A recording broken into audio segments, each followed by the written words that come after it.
see God do a work today, it can't be done in flesh. We've been riding in the flesh for 200 years in America because the gospel was taught in the public school, and even the 10 Commandments. Lost people knew the 10 Commandments. That is not true at all. Paganism is being taught. See God get people saved. It's not like it used to be. It's totally changed. I remember telling Jim Johnson, I said, well, don't you think that it's changed? And it said, no, I think it's tough as ever. Before he died, he agreed with me. Our country's shifted. We've shifted in our churches. Churches have shifted where they're not even preaching. They're not even preaching anymore. Just a bunch of blather nonsense. And people aren't used to it. And that is going to be sown in these kids. In 10, 20 years, folks, those 10-year-old kids will be 30 and 40. And so we need to be praying for our church and for one another and for your kids and my kids, grandkids. And need to be praying for bus kids and these nursing home people that Brother Ted deals with and the people that Bruce deals with. Now the assistant pastor of a large church out in you never know. You never know. That guy went to prison here and got right and got trained and spent some time in several churches learning and being trained. And God allowed him just about a half a year ago. Pastor called him and said, I want you to be the associate. And so he's in church tonight, I'm sure.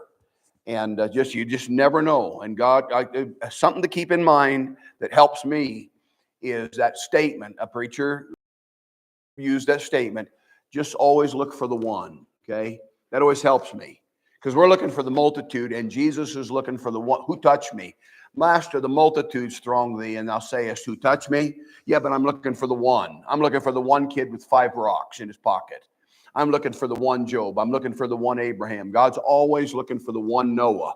He's looking for the one Simon Peter. And if you and I just keep that in mind, who is the one person that God wants you to try to be a witness to tomorrow? Just look for the one. Out of 100 sheep, he left the 99 in the wilderness to go look for the one. Just keep that in mind. That helps me a lot. Always be looking for the one. Okay, I'm gonna have you look at Deuteronomy first, and I'll come over to Nehemiah in a minute. Now, I don't know if you need one of these, but hopefully, I know I'm covering a lot of ground. I'm going to race through tonight. Really, the whole thing, the God's rule of 3, and just all the different 3s in the Bible. But God's 3 opportunities to give, and I call this tonight Christians that forsake the work of God. You don't think, well, I wouldn't do that.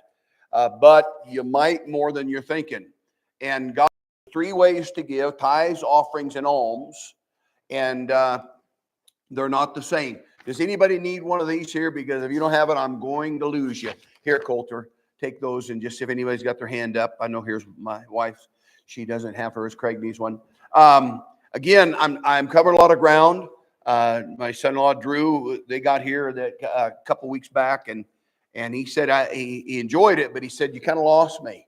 Well, it's not. I'm not trying to be complicated, but there are 3 ways to give. Tithe, bring ye all the tithe into the storehouse, that there may be meat in my house. Again, we emphasize words when it comes to salvation. For God so loved the world that he gave his only begotten Son. Whosoever believeth, no, it's not church, it's not baptism. Whosoever believeth in him should not perish, but have not temporary life, not till you sin, have everlasting life. We emphasize those words. It's not by works of righteousness which we have done, but according to his mercy he saved us. For by grace you are saved through faith, not of yourselves. It's a gift of God, not of works. We emphasize every one of those words. But then sometimes we'll look at another thing and say, well, I don't think it really means that. No, he said when it comes to the tithe, and I'm trying to show you, I'm not making this up, and it's important. We saw how the importance of the tithe. God said if you don't understand it, you're stealing from God, and you're not going to get away with it. He'll get the tithe one way or another. It might be a hospital bill, might be another way. We do reap what we sow. You reap what you sow. And in fact, that verse that you reap what you, he that soweth to the flesh shall of the flesh reap. You know what he's talking about in that passage? He's talking about giving. He's talking about giving. I say this a lot. People will quote me all the time.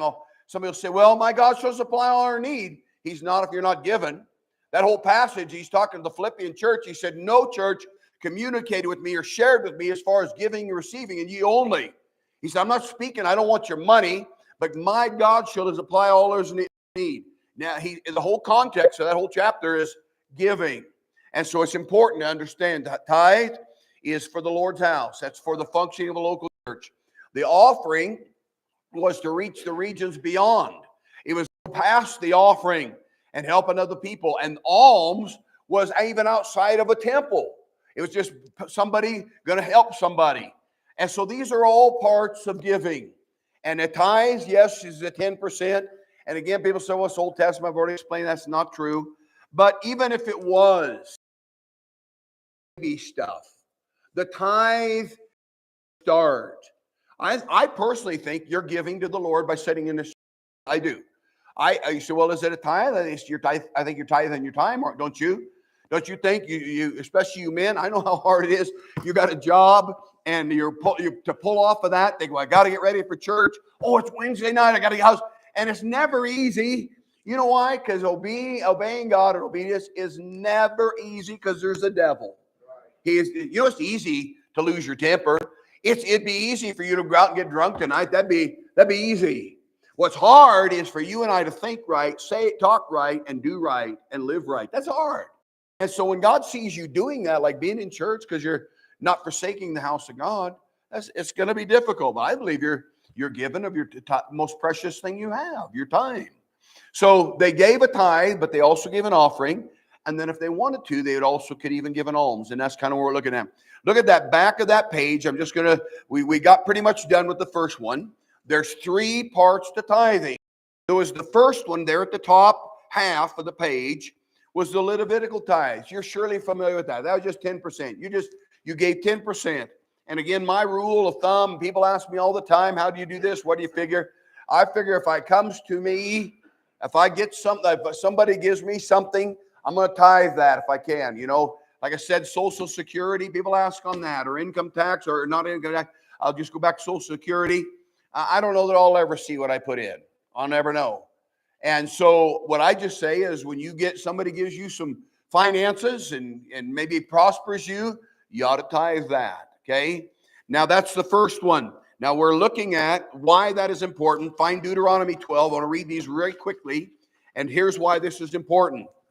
Look at Deuteronomy 12 and verse number, I'm over here, Nehemiah right now. Deuteronomy 12, that's what I want. Deuteronomy 12, I'm going to read, I'll just read verse 19, and then we may come back to this. Verse 19, take heed. Whenever God says take heed, you better take heed. You better pay attention. Words are important. Take heed to thyself. This is your personal responsibility, mine, that thou forsake not the Levite as long as thou livest upon the earth. For as long as you live upon the earth. Again, there must be something about the tithe that is not just Old Testament. There must be something about the tithe that continues on. He says, as long as you're alive, as long as there's people on the earth, better think about this. Turn the page. Deuteronomy, the next one, Deuteronomy 14. I'm going to explain this. Deuteronomy 14. Again, we might come back to these, but what's he talking about? How would you forsake the Levite? Verse number 27. Deuteronomy 14, 27. And the Levite that is within thy gates, thou shalt not forsake him. And for he hath no part in the inheritance with thee. Again, they didn't have a chunk of land given. And then certain amount, he even tells how far that is around the suburbs. And the word suburb literally, I think it's 50, it might even be 70 times it's used in the Old Testament. And if you look it up, it means pasture. They had, and again, we didn't look at all the references. You got them, but they had fields, they had cattle, they had crops. They bought land, they sold land. People say, well, I didn't think they didn't get a chunk of land. Okay, they didn't get an inheritance of a massive amount of land. And so to help supplement that their life, they were to make sure the Levites' financial needs were paid for. You say, well, how much of them? All of them. That was their responsibility. That was what the tithe was for. Bring ye all the tithe in the Lord's house, that there may be meat in my house. And they didn't just stockpile money. That was for the Levite. And you're saying, if you don't tithe, you're forsaking that. Now, here's where it gets real serious. Look at Nehemiah. I'm glad that I don't have Nehemiah as a pastor. I'm glad. He was the roughest. Look at Nehemiah chapter 10 first, and then we're going to look at chapter 13 very quickly. Find Nehemiah 10, and of course, look at the first part of chapter 10. Okay, the first part of chapter Ezra, Nehemiah, and Esther go together. Okay, this to start categorizing the Bible. And those three books go together, okay? You got the Kings and the Chronicles, and those are kind of records. And then you got Ezra, Nehemiah, and Esther. And then you got the poetry books, Job, Psalm, Proverbs, Ecclesiastes, Song of Songs. But the three books go together are Ezra, Nehemiah, and Esther. Now, somebody even asked me about Esther. They said, well, why is not God mentioned in the book of Esther? So I'm going to explain that. But the book of Ezra, of course, they're over in captivity. Second Chronicles ends, they're marching the Jews off. That's how the Chronicles end. That's how the Jewish Bible ends. They're marched off into captivity. And the last statement, I've taught you this, in Second Chronicles, fascinating to me. It's prophetic in that they're called, the way it ends is there's a call to come back to the land and build the temple. Well, that's been going on for the last 4,000 years, 3,000 years. The Jews have been scattered again, and when they're finally called back, guess what they're going to do over there? They're going to build the temple. Now, they're going to build the Antichrist temple first, and that's when the Jews that are over there will do it. That's not a worldwide gathering. When Christ comes back, that's when he says he sends the angels out to gather the Israelites from the four corners of the world, and they're all going to be brought back to Jerusalem, and Jesus is going to build that temple. So it's cool to me. That's how Chronicles ends. They're being marched off because of rebellion, and they won't follow God. They won't follow God's word, and they pay for it. Wages of sin is death. And then you have Ezra, and Ezra was sent back to rebuild the temple. Again, if you have what was the most important to them? Well, it'd be the temple. So that helps me remember what's Ezra about. Fascinating to me that Ezra is really not about Ezra. Ezra doesn't show up till chapter 8. Ezra is about this mysterious guy who's kind of a leader, and his name's Zerubbabel. And Zerubbabel means born in Babylon. He's a picture of Jesus, is what he is. He's a type of Christ. One of these days, those Jews will click. It'll click. They'll get that. So Ezra brings back some under Cyrus the Persian. That's what they're calling Trump. That's why the Jews made a coin with Cyrus the Persian one side and Trump on the other. Go round. And then comes Nehemiah. Okay, Esther, I'll just tell you real quick. Esther is what happens to the Jews that would not obey God. You know what happened to them? They stayed in Babylon. And that's why God's in the shadows. You see God in the shadows, but even prayer is not mentioned. You say, well, it is too, Esther. No, she asked the people fast for 3 days, but it's what happens to you when you rebel against God. God will be in the shadows dealing with you, but you won't know him. You won't have a personal relationship with him. So Esther is about the Jews that stayed, okay? And I don't want that. That's what you don't want that either. You don't want to be a Christian that just lives for the world all the time. Your heart's in the world. You're wasting your life. God will work with you, but he's going to be in the shadows. You don't want that. So Nehemiah comes back and he builds the wall, but it takes a long time. And the people dink around. And I think it was 13 years. And he gets tired of it, said, man, you guys have been dinking around. Let's get going. And so look at chapter 10. They may have a list of the people who signed their names. They signed their names and made a covenant. And one of the things they covenanted, look at verse number, as he ends the chapter, verse number 39. For the children of Israel and the children of Israel shall bring of the corn, the new wine, that's grape juice, and the oil under the chambers, which are the vessels sanctuary, and the priests that ministers. It's all the Levites. Anybody who had part of that temple or the holy place, bring you all the tithe into the Lord's house.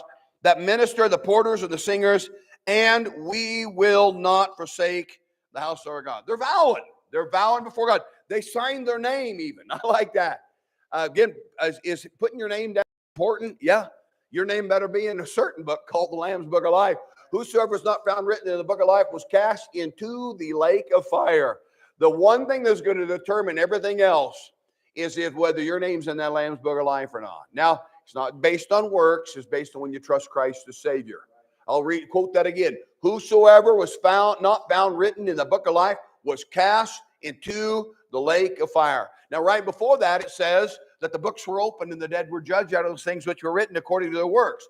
So God's keeping a record of our thoughts, our words, every idle word men shall speak. Jesus said they'll give an account thereof, a day of judgment. He's writing everything down.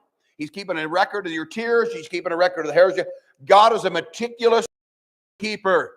But what he wants to know is your name in that book of life? So yeah, having your name in a certain place. These people are committed. They're not going to forsake God's house. So did they? Yeah, they did. Look at chapter 13. Chapter 13. This is the verse I want you to see. Look at chapter 13. And I'm just trying to see if I want to read any others around this. But look at verse number 10. Chapter 13. This is Nehemiah. This guy's crazy. Look at chapter 13, verse 10. And I perceived, he looked at it and he said, something's not good here. And he said, something's not being done right. I perceived that the portions of the Levites had not been given them for the Levites and the singers as still Levites. And some people were appointed to sing. And I like that. Again, can you imagine having that job? Now, I'm not a good singer. I know music because I was raised in a family we sang. And I told you I had one brother who had a voice like Froggy on the Little Rascal. He talked like that. He could sing bass when he was that tall. And then my older brother, he'd sing tenor, and then my sister would sing alto, and I'd sing the soprano, or vice versa. So I lived in the day when you had town fairs in all these Midwestern cities, and they used to have plays and programs, and they would dress us up goofily, and we'd go up our little quartet, sing, go town to town, sing. And so I know music, but I know my voice isn't that good. I have a nasal voice, apologize. I can sing loud, I know that. And I know when I'm off and when I know when somebody else is off. But can you imagine having the job, that's all you did? Now, if you like to sing, that'd be sweet. Singing so much, he wanted singers 24/7 in the house of God. Think of that.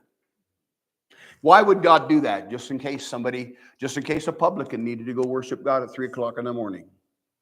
Just in case a woman caught in adultery decided at 5 o'clock, 5:30, she needed to get right with God. 24/7. That's how important music is. That's how important singing is. He said, that's your job. Now that it's not being done, and God didn't like it. So, well, that's no big deal. Nehemiah didn't like it. Here's how mad that made him. Keep reading. He said the Levites and the singers, they weren't taken care of them financially. That did the work were fled, everyone to his field. Now, they had fields, but that wasn't enough. It wasn't enough to supplement. Again, they didn't have massive amounts of land. They'd supplement. Here, people think that they're going to come out to Colorado. As I told you, when Y2K took place and people started coming out this way and they're going to live off the land, they think they're going to go in the mountains, and there's nothing up there. Okay, crows, a couple jackrabbits. That's all that's up there. The elk don't even stay up there. People are goofy. And so what we still do, I'm looking forward to having a little garden. And I'm just talking to my wife about getting some chickens coming in. I had a plan in mind. And I'd love to, but that's not going to be enough. But it's sure going to supplement. He did, but that word fled means abandoned to. They were supposed to be. They're out in their fields just trying to eat. Look what it says. Verse number 11. Now, when this, he means it. Then contended I with the rulers. Now, that word contend literally means to toss, to grab, angle. He put them in a headlock, is what it means. He maybe squeezed like I used to get my sister in I shouldn't tell this, and you boys, I could put her in a headlock and pinch these two nerves right here. I used to do that kids in church, kids are misbehaving, and you got two nerves right here, and a kid's misbehaving at camp or something, I could put my fingers on those two nerves and just pinch down, and that really hurts. But I don't do that anymore, and I don't recommend it. You get thrown in jail. But that word literally means he puts them in a headlock. He begins to wrestle them. He said with the rulers, and I said, why is the house of God forsaken? And I gathered them together and set them in their place. Then put them on the spot, put them where they're supposed to be. Then brought all Judah the tithe of the corn and the new wine and the oil and the treasures. And so he set the whole thing up. Say, well, how serious was this? Look down at verse 25. When it says that Nehemiah did this, you'd say, well, he probably wasn't really physically doing damage to him. Look at verse 25. And I contended with him, same word. And I cursed them and smote certain of them. You say, what's that mean? It means to hit, to punch, to strike. That's what it means. He punches some of these guys. He's doubled up his fist and smote certain of them and plucked off their hair. That word plucked off means to polish. It means to bear, to make smooth, to peel. Think of that. Now, you'd have a hard time pulling my hair out. It's not long enough. That's why I'm going to keep it short. Can you imagine a preacher grabbing a fistful of hair and ripping it out by the roots? That sounds like scalping to me. I think he's taking this pretty serious about forsaking God's house. Maybe when you and I read Hebrews 10:25, not forsaking the assembling of ourselves together as the manner of some is, but provoking one another, and so much the more as you, maybe that forsaking we ought to take a little more serious. And like I said, tithing, and I'll say, here's a good statement, I think I told you already. What the law demanded, grace more. What law demanded, grace expects you're going to do more. When Jesus said, you've heard it said that if a man hate his brother, or kill somebody, excuse me, a man, he's a murderer. But I say unto you, if you hate somebody, you're a murderer. If a man commits adultery, he's an adulterer. But I say unto you, under grace he's saying, if you look at a woman and think that you're an adulterer. What the law demanded, so don't give me this, well, that tithe is Old Testament. Great. Then do more. What the law demands, grace expects you to do that. That's the bare minimum. And he expects you and I to do more, and that's why he has these other plans. Look at the second one. The first one's the Levitical tithe for the Lord's house. That was 10%. We're familiar with that. But this is interesting to me. There was two other tithes. And here's the thing, very simple. They rotated, okay? That's why I have down the first, second, fourth, and fifth year. Because they would go in 7-year cycles, you know. The third one, on the every third year, they would do the third one instead of the festival tithe. So they tithe 10%. That was it. They did that. That was for the Lord's house. And folks, I'm just being honest. This was besides the offering. And this was besides alms. And again, don't panic. Say, well, man, preacher, we'll be broke. Well, like I told you, if you really followed the law, every time you sin, you were supposed to bring a lamb. I'd be out of lambs in one day. I mean, it's crazy. Aren't you glad for grace? So God just expects that you're going to want to do more. Gratitude and thankfulness that you're going to want to do more. So, but we panic. So, man, well, every first, I got down every first, second, fourth, and fifth year, they would have what they call the festival tithes. We're going to read that real quick. But then the Bible says every third year. That's why down at letter C, we have the third, and then another third would be the sixth year of that 7-year cycle. Instead of number 2, the festival tithe, they would start for the poor tithe, okay? Or that's the feast in Jerusalem, but they were to tithe another 10%. So at a bare minimum, they tithe 20% in a year. Again, and people panic on that and say, well, I thought tithing and I give the missions too, and it's besides that. I said this the other week, and just my family talk about the messages and talk them over, and my son brought up a good statement. I kind of had said, I think you coming to church is you giving your time. Again, if you tithe your day, and there's 24 hours a day, a tithe of that would be 2 hours and 40, I'm guessing 40 minutes, the 24. And people say, well, man, I better pray for, I got to pray for 2. Well, again, you give, if you come 3 times a week to church, you're giving more than 2.40 minutes. Just to take time out of your job to get home, get dressed, get clean, maybe take a bath and get dressed, get in your car, go through church and then drive home. If you're doing that for Sunday school, Sunday morning, Sunday night, Wednesday night, that's more than 2 hours. I guarantee you, for every one of us. So don't panic on that. But my son said, well, he said, Dad, don't you think that somebody gets a tool or comes to church to work or has a vehicle and they go work on the res, they use that vehicle for the Lord's work? I said, yeah, I do. I believe that is. I believe that's tithing. I believe that's, Either that, God may consider it an offering if you're doing it for missions. If you're coming here to church and say, well, we're going to do work day, that's beyond the regular. So let's look at that. Let's look at number 2.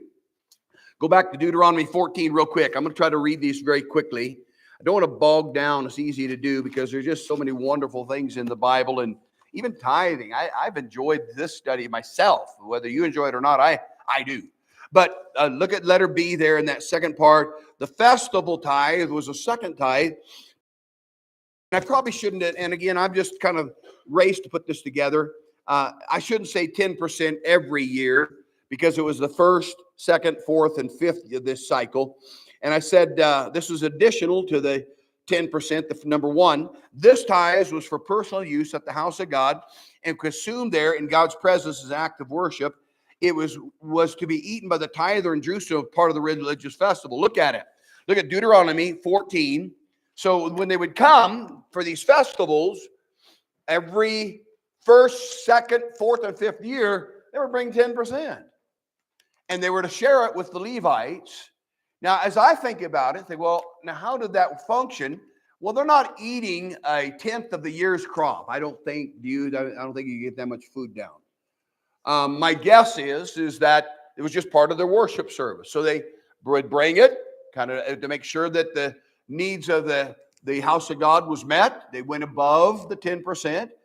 And I think you do that. And I think some of you do even financially.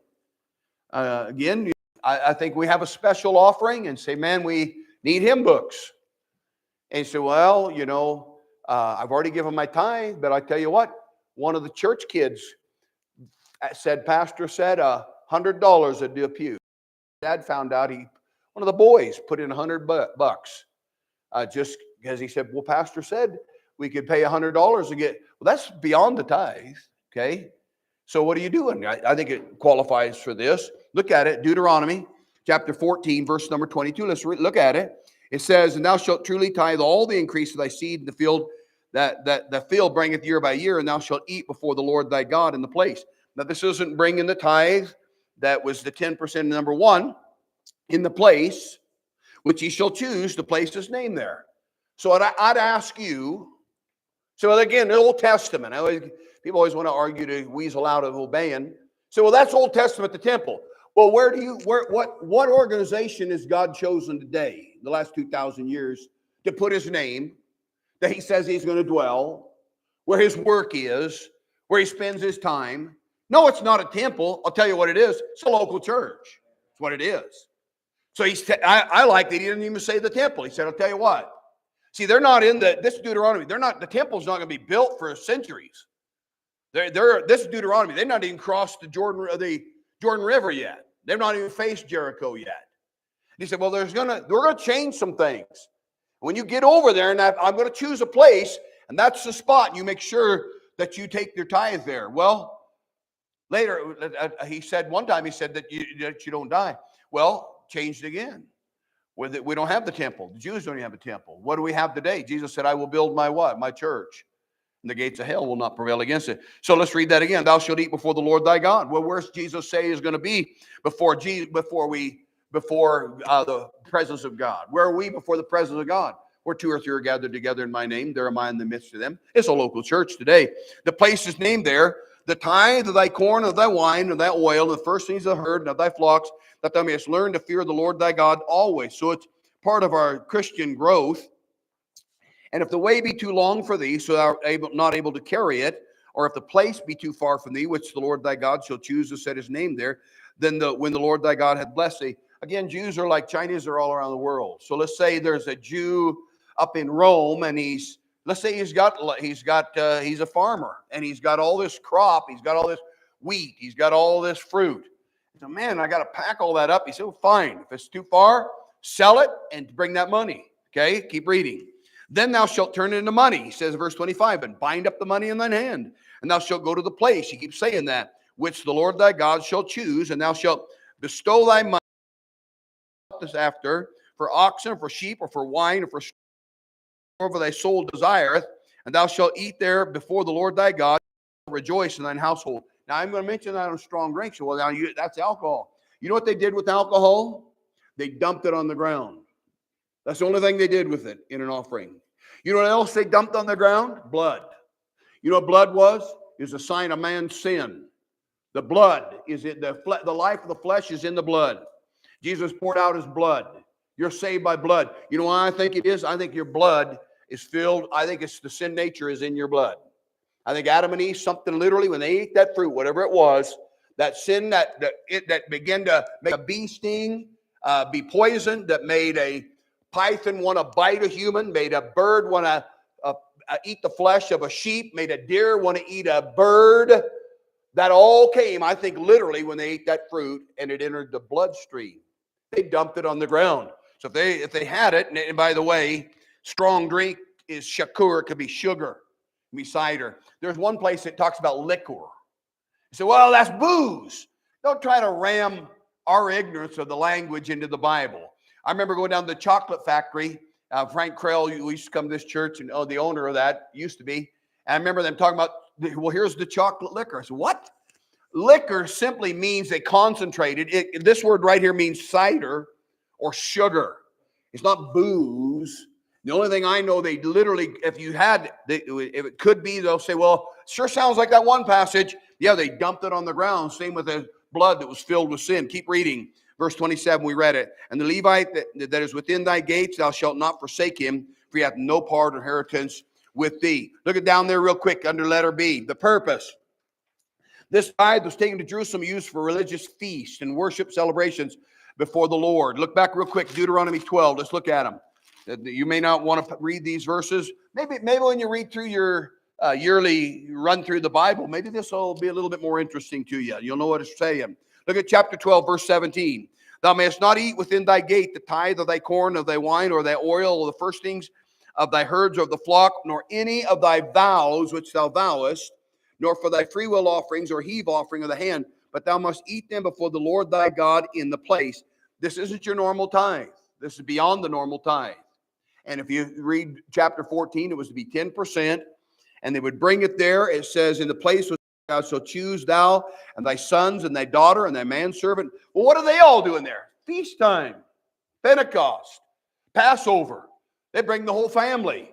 That's why all the whole family's there. Maidservant and the Levite within the gates, they included them. And thou shalt rejoice before the Lord thy God in all that thou puttest thy hand into. Again, God's not against you having a good life. He's not a happy life. I think I enjoy life. I don't like being around negative people. I don't like being around grumpy people. I don't want to be grumpy. I want to enjoy my life best I can. Well, if I had your life, you may not want it. You may not. I've learned that you better just be thankful for what you got. You may not want what somebody else has. You better be careful even praying that, because God may give you what they got. And when you get what you want, well, you want what you get. It's a good statement.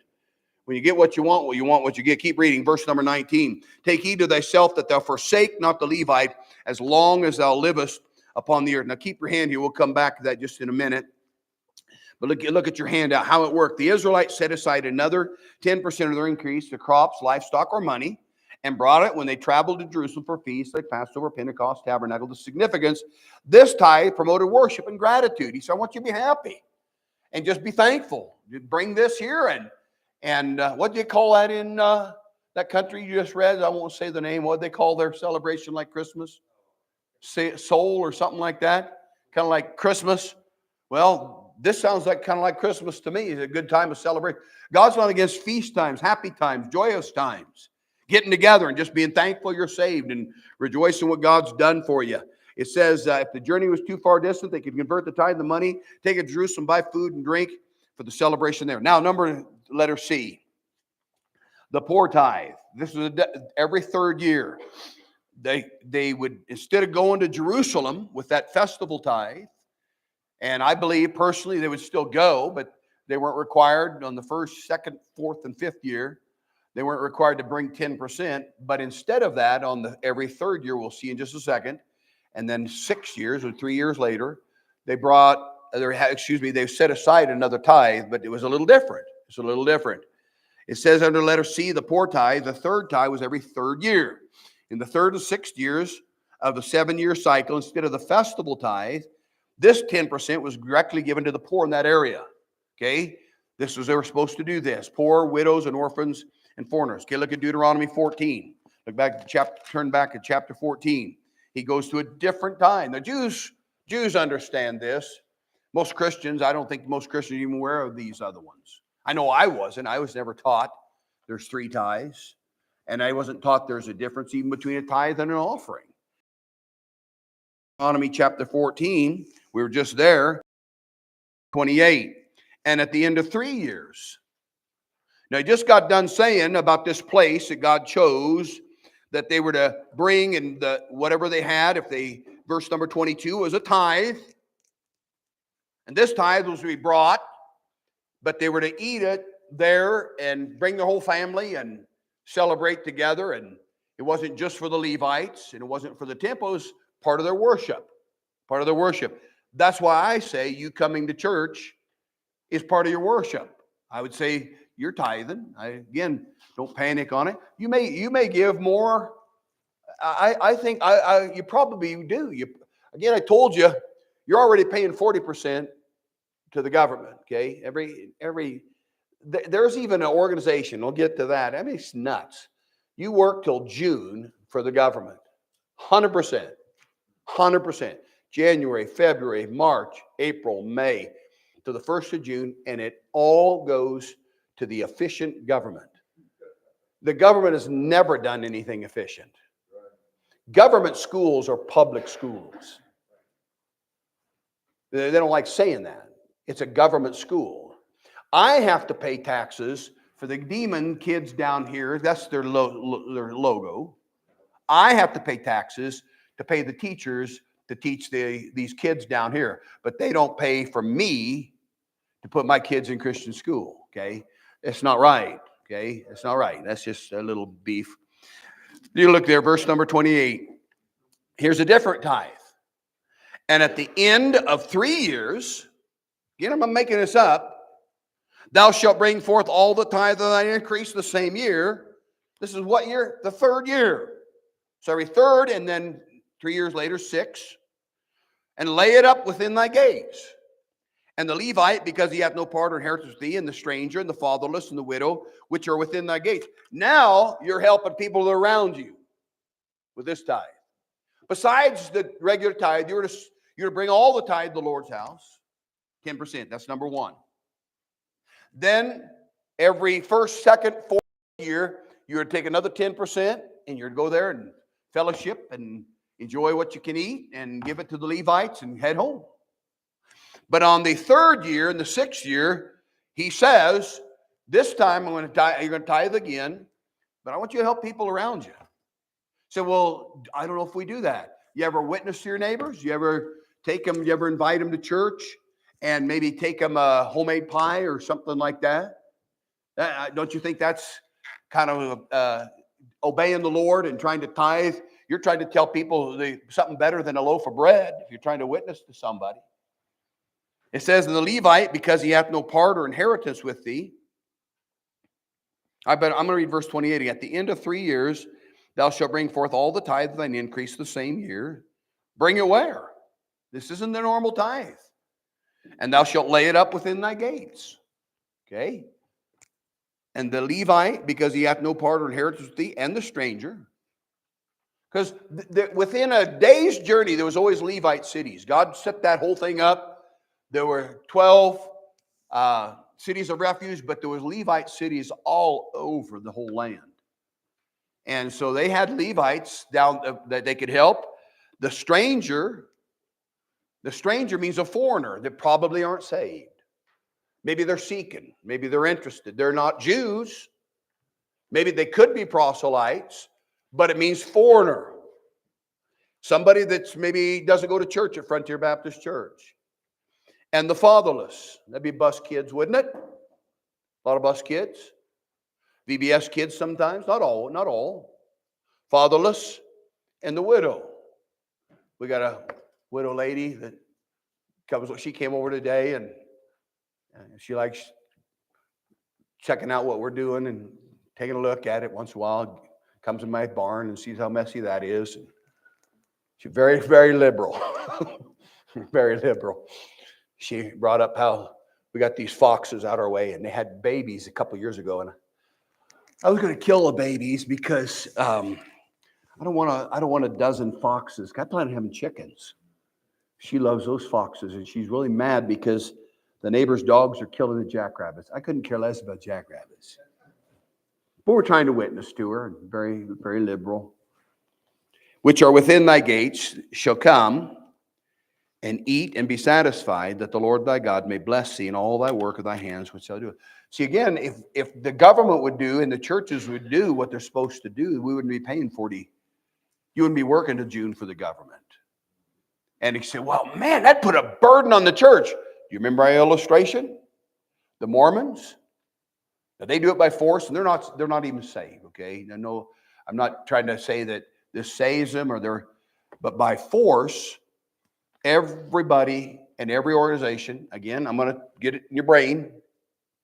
If everybody in Durango and every business in Durango would tithe 10% of their profits and send it to Frontier Baptist Church, we'd have millions of dollars. Just if the town did it. If every church and every family and every person that works and every business and every bank tithe the Frontier Baptist. Now let's go to La Plata County. If everybody in La Plata County tithe the Frontier Baptist Church, now let's get bigger. Let's go to Colorado. If everybody in Colorado, every business, every individual, and now let's skim some other states, Utah and New Mexico. Well, that's what the Mormons do. And every bit of that goes to Salt Lake, every single dime. That's millions. That's why I said, I think they're doing pitiful with that. They're worse than the government. Man, can you imagine if this church had access to, let's say, $100 million every year?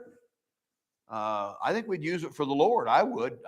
I wouldn't be buying an airplane or sending us to Hawaii. You know what I'd say? I'd say, how many churches do you think we could build with that? That's what first thing I'd say. I remember over in India, for a while, this was many years ago, and I challenge you to build a building over there for a church, and they needed some back then. This is a long time, $5,000. I thought, wow. Man, can you imagine if you could give $5,000 and build a building, they have church over there? Again, that doesn't save you, but you know what that is? That's helping the stranger, okay? So let's look back at your handout. I'm trying to wrap it up. This purpose of this tithe provided for the poor and the widows, orphans, and foreigners in that region. It was a second tithe. They stored it locally in distribution of those in need. The significance, it ensured social welfare and care for the vulnerable in society. And you know what? That's why our country, that's how it started out. That's how it started out. People would go to church and people would tithe, and the churches did help people. That is why, and I didn't learn this in Bible college even. I don't like it how even the Republicans are talking about a democracy. I don't want a democracy. It's a republic. And I wish somebody would get up there and school those people. And I hear even the president talking about a democracy. Democracy is mob rule. That's not what our forefathers said. Democracy was the worst form of government there is. So, well, what's a republic? A republic is where law rules fairly for all, not just whoever outvotes. Because why is that dangerous? Because there's never been a moral majority, even on the ark. There's always been an immoral majority. And the devil knows that. So if the majority rules, that's why Harvard's a cesspool when it was a Bible college. I'm just simply saying, if we do it God's way. And so they're talking at times, they won't do it under Trump, I don't believe. But they say, well, why don't we start taxing church? How come the churches aren't taxed? You know why? Because the lesser cannot tax the greater, is the statement of our forefathers.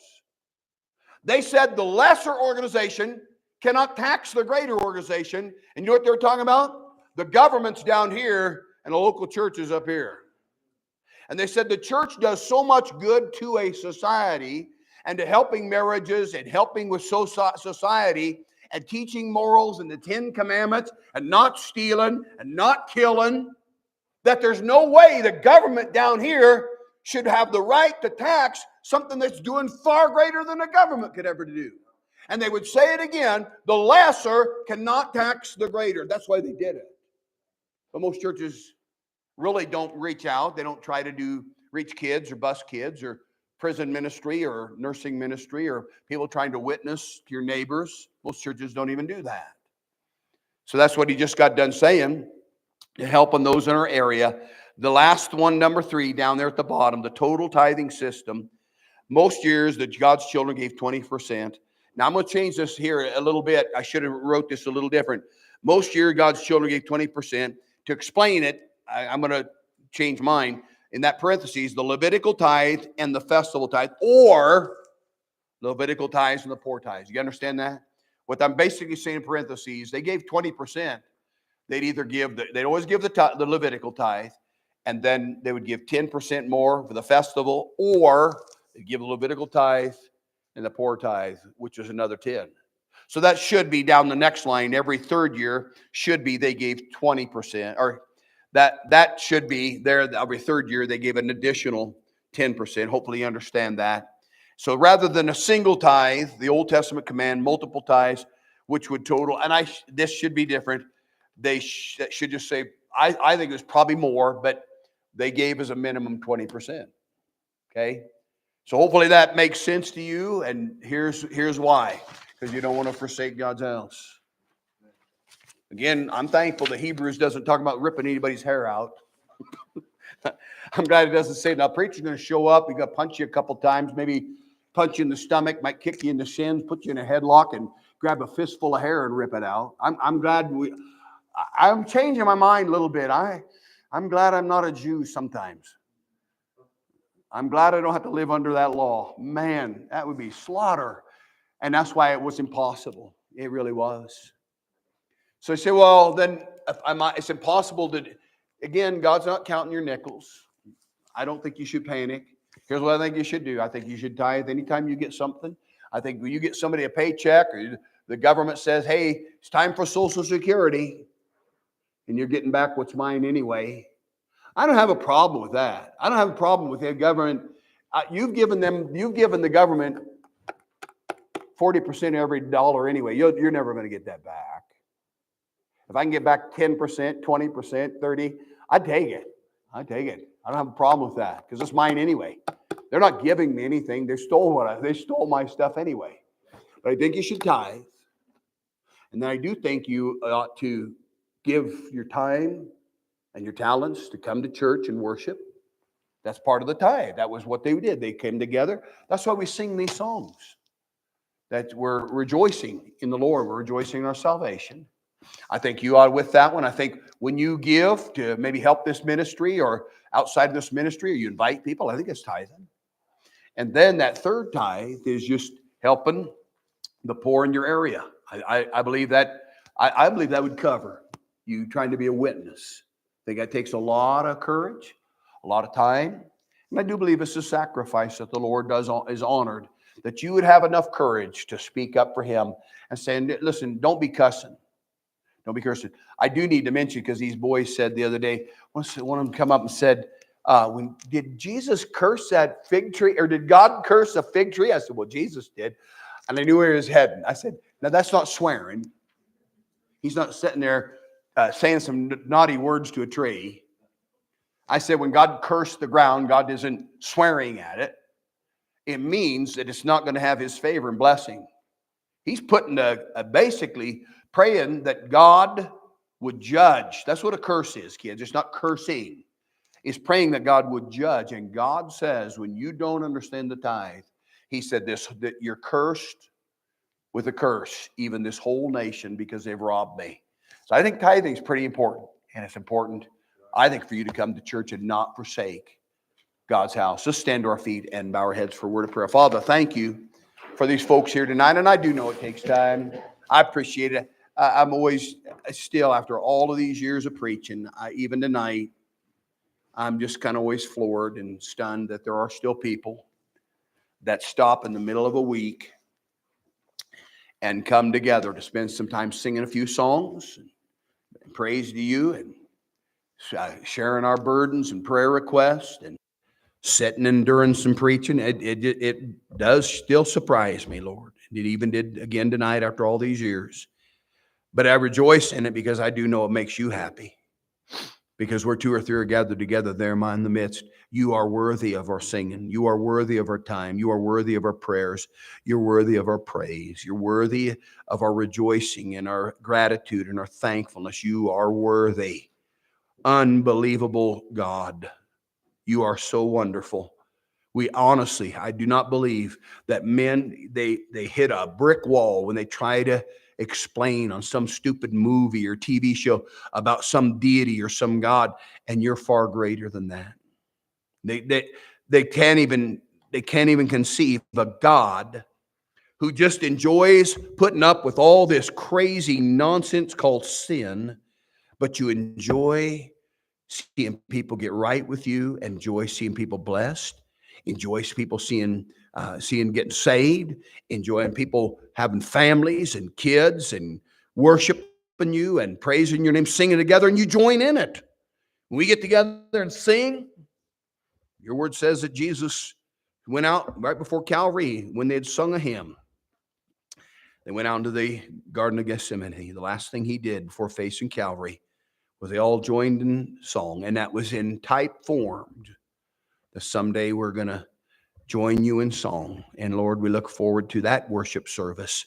So until that time, help us to do the things that would honor you and please you, and coming to church and not forsaking your house and tithing of our 10%, and then going above and beyond that, and being a witness and being a help and being a